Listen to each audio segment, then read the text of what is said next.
প্রিয় পরাণ, তুমি জানো দৃশ্যতে আমাদের কথোপকথন শেষ হলেও অদৃশ্যতে আমাদের কখনো কথোপকথন শেষ হয়নি। আমরা কথা বলতে থাকি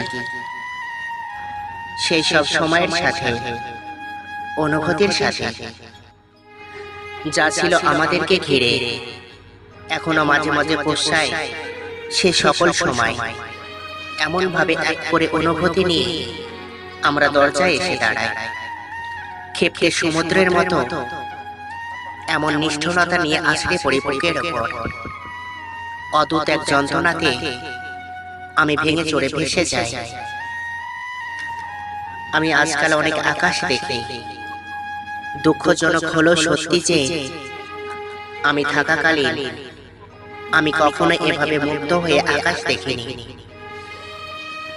আকাশের সাথে দক্ষিণে মানুষের একটা মিল আছে, যেটা আমি ঠিক মতো ধরতে পারছি না। শুধু মন খারাপ হয় যারা দুঃখ প্রবণ, যাদের চেনা পৃথিবী সংক্রমণীয়, তাদের মনে হয় আকাশের সাথে প্রেমে পড়ে আকাশ হতে চাই।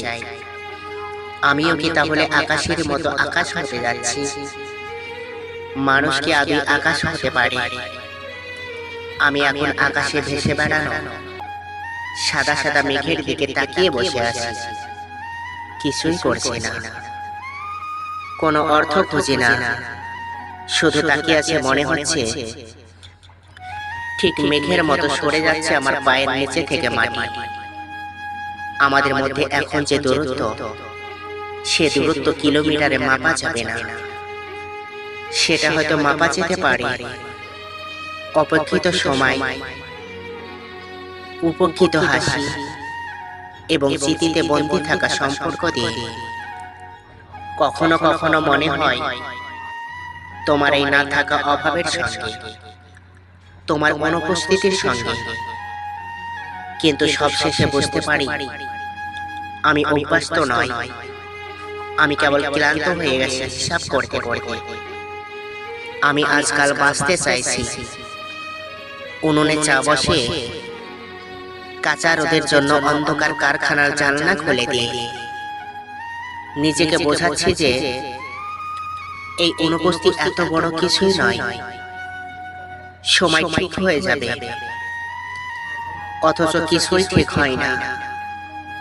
সব কিছুতেই যেন উঠে আসো তুমি, এমনকি চায়ের কাপটাও তোমাকে মনে করিয়ে দেয়, এমনকি ঘরের জানালাটাও তোমার সম্পর্কে প্রশ্ন করে, এমনকি এই কাঁচা রোদের উজ্জ্বল আলো তোমার অভাবে চান হয়ে যায়।